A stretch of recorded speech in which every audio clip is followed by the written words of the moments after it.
गले वाला। एक इंजीनियर बन के मैं नोएडा में जॉब करता रहा, तो मैंने कभी सोचा नहीं था कि मैं इस धर्म क्षेत्र में और इस भगवा को धारण करके भगवान की सेवा करूंगा। मैंने कुछ छोड़ा नहीं है, मैंने बहुत कुछ पा लिया है। कब हमारी जिंदगी में क्या लिखा होता है, हमें किस तरफ टर्न होता है, होना होता है, ये सब ऊपर से समय निर्धारित होता है। जटा तटा संभ्रमं भ्रमन् निलिम्प निर्झरी। हमारी खास पेशकश में आप सभी का स्वागत है। आपके साथ मैं हूं जीनत सिद्दीकी। एक बेहतरीन जिंदगी जीने के लिए क्या चाहिए? बेहतरीन शिक्षा, नौकरी, चकाचौंध, शोहरत, पैसा, रुतबा, परिवार, पावर। आप सोचिए, यही सब तो चाहिए। लेकिन अगर किसी के पास ये सब कुछ हो और वो फिर भी सुखी ना हो, फिर भी उसे सुकून ना हो, वो भटक रहा हो, वो छटपटा रहा हो और फिर अंत में वो आध्यात्म की तरफ चला जाए, तो क्या कहेंगे आप? आज हमारे इस खास कार्यक्रम में हम आपको कुछ ऐसे ही किरदारों से मिलवाने वाले हैं जिनके लिए बेहतरीन शिक्षा भी थी, उन्होंने हासिल किए, पावर भी, पैसा भी, रुतबा भी, शान शौकत भी, परिवार भी, मगर एक चीज की कमी थी, वो था सुकून। और सुकून की ही तलाश में सब कुछ छोड़कर वो सनातन की ओर चल पड़े। रहिए हमारे साथ। जटाटवी गलज्जल प्रवाह पावितस्थले। गले वाला। एक इंजीनियर बन के मैं नोएडा में जॉब करता रहा, तो मैंने कभी सोचा नहीं था कि मैं इस धर्म क्षेत्र में और इस भगवा को धारण करके भगवान की सेवा करूंगा। मैंने कुछ छोड़ा नहीं है, मैंने बहुत कुछ पा लिया है। कब हमारी जिंदगी में क्या लिखा होता है, हमें किस तरफ टर्न होता है, होना होता है, ये सब ऊपर से समय निर्धारित होता है। जटा तटा संभ्रमं भ्रमन् निलिम्प निर्झरी। महाकुंभ की कवरेज के दौरान हमारी मुलाकात हुई हरियाणा के रहने वाले अभय सिंह से। डिग्रियां भी हैं उनके पास, इंजीनियर, जिन्हें अभी IITN बाबा के नाम से जाना जा रहा है। लेकिन अभय के पास सुकून नहीं था। अभय भटक रहे थे, वो ढूंढ रहे थे कि जीवन का मकसद क्या है, मुझे सुकून क्यों नहीं है। और यही कहानी प्रणव की भी है। प्रणव भी नोएडा की टॉप सॉफ्टवेयर कंपनी में काम कर रहे थे, लेकिन सुकून नहीं था। प्रणव के साथ तो ऐसी कहानी होती है कि आप हैरान हो जाएंगे। एक इंटरव्यूअर उनसे कहते हैं कि आप चौपाई सुना दीजिए। प्रणव नहीं सुना पाते उस समय। ज्यादातर युवा बच्चे अगर आप आजकल के देखेंगे तो थोड़ा सा तंग उनका हाथ है, लेकिन वो एक घटना प्रणव को पूरी तरह से बदल देती है। क्या हुआ था अभय की जिंदगी में कि वो IITN बाबा के नाम से मशहूर हो गए, और प्रणव की जिंदगी में देखिए हमारी स्पेशल रिपोर्ट।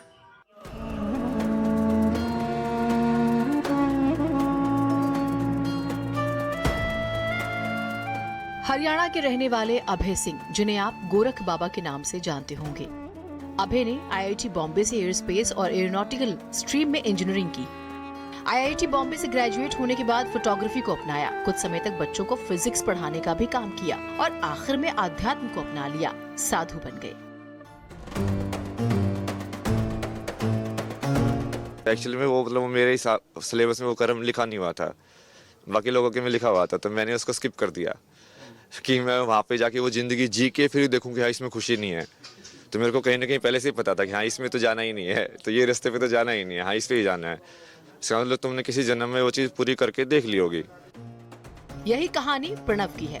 प्रणव पढ़ने लिखने में कमाल के थे, सब बेहतरीन था। नौकरी के लिए एक इंटरव्यू क्या हुआ, उसने प्रणव की दुनिया ही बदल दी, सब बदल गया।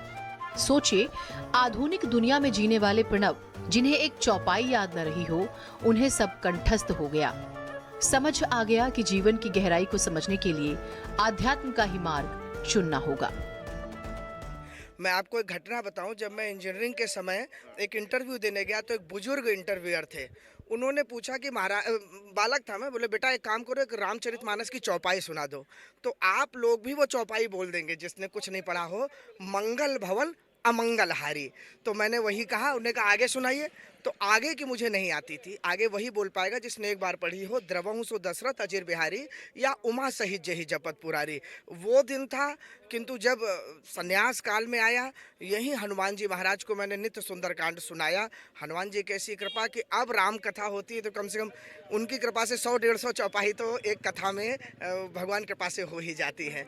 तो ये भी वही बात है कि मूर्ख और ज्ञानी कोई नहीं है, ये तो भगवान जिसको जब जैसा बना दे वो बन जाता है। हम सभी एप्पल के फोन के दीवाने हैं, बर्ड्स के दीवाने हैं, मैकबुक के दीवाने हैं और एप्पल के प्रोडक्ट्स होना स्टेटस सिंबल है। एप्पल का गैजेट किसी के पास है तो ऐसा लगता है कि व्यक्ति थोड़ा हाई प्रोफाइल है, ऐसा माना जाता है। लेकिन सोचिए, जिसकी कंपनी ही एप्पल हो और सिर्फ भारत में 2024 में एप्पल ने लगभग $11 बिलियन के मोबाइल बेच डाले हो, मगर वहां पर भी सुकून नहीं था। स्टीव जॉब्स की पत्नी लॉरेन महाकुंभ आती हैं, सनातन को अपनाती हैं, नाम भी बदलती हैं, और जब वो कुंभ के समापन के बाद अपने देश जाएंगी तो वो उन्हीं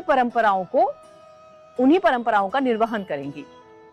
यानी कि इस घटना से ये साबित होता है कि सुकून पैसे में, शोहरत में, नेम फेम में नहीं है।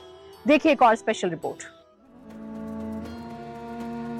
लॉरेन ने सनातन धर्म ग्रहण करते हुए अपने गुरु महामंडलेश्वर कैलाशानंद गिरी का गोत्र धारण किया। लॉरेन महाकुंभ से लौटने के बाद सनातन धर्म की सभी पद्धतियों को अपनाएंगी। किसी प्रकार का उसे अहंकार नहीं है, कोई दंभ नहीं है, और दुनिया की सबसे धनवान महिलाओं में से एक महिला है। उसके बाद भी उसको मद नाम की कोई चीज़ नहीं है, अहंकार नाम की कोई चीज़ नहीं है। इसलिए मुझे लगता है कि वो परम सात्विक है और शाकाहारी है, शुद्ध शाकाहारी है, और वो भगवान की सेवा में रत रहने वाली है, और वो शिविर में प्रवास कर रही हैं। कल्पवास तो वो नहीं करेंगी, लेकिन कुछ समय तक वो शिविर में रहेगी।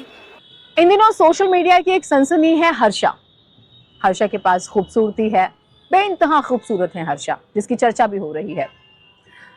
एंकर है, होस्ट करती हैं, इन्फ्लुएंसर हैं, देश ही नहीं दुनिया में जाके उन्होंने काम किया, अलग अलग देशों में। लेकिन सडनली हृदय परिवर्तन हुआ अचानक से, और लगा कि जो जिंदगी में जी रही हूं मैं उसके लिए नहीं हूं, मुझे सुकून चाहिए। और फिर हर्षा एकदम से आध्यात्म की तरफ मुड़ जाती हैं, और वो भी यही कहती हैं, सारी दुनिया को छोड़ चलो सनातन की ओर। सुनिए हर्षा को। सोशल मीडिया की सनसनी हर्षा रिछारिया, जिनके पास खूबसूरती है, काम है, वो एंकर हैं, इन्फ्लुएंसर हैं, देश विदेश में शो करती हैं, लेकिन फिर भी आध्यात्म की तरफ मुड़ गई। ये बदलाव बताता है कि जीवन में सुकून ही सब कुछ है।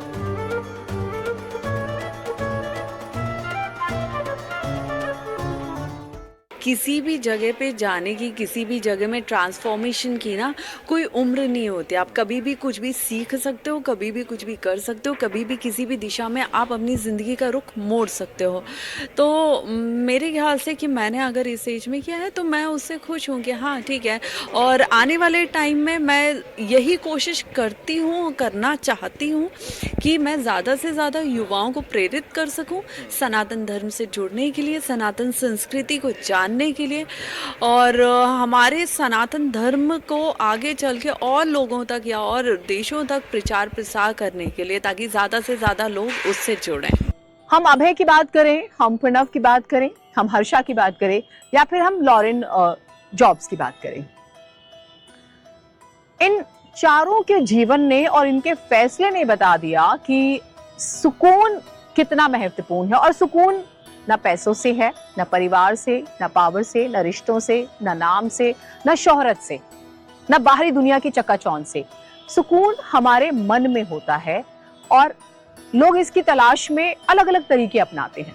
आत्मीय संतुष्टि के लिए लोग अलग अलग जगहों पर भटकते हैं, लेकिन वो हमारे मन में होता है, और हमारा मन कहाँ लगता है ये सबसे ज्यादा महत्वपूर्ण है। एक सवाल आपके लिए छोड़कर जाते हैं हमारी इस खास कार्यक्रम में कि क्या आप शांत हैं, क्या आपके पास सुकून है? अपने आप से जवाब तलाशिएगा। क्या आत्मीय संतुष्टि को आपने प्राप्त कर लिया है? सोचिएगा, जरूर सोचिएगा। हमारी खास पेशकश में इतना ही। नमस्कार।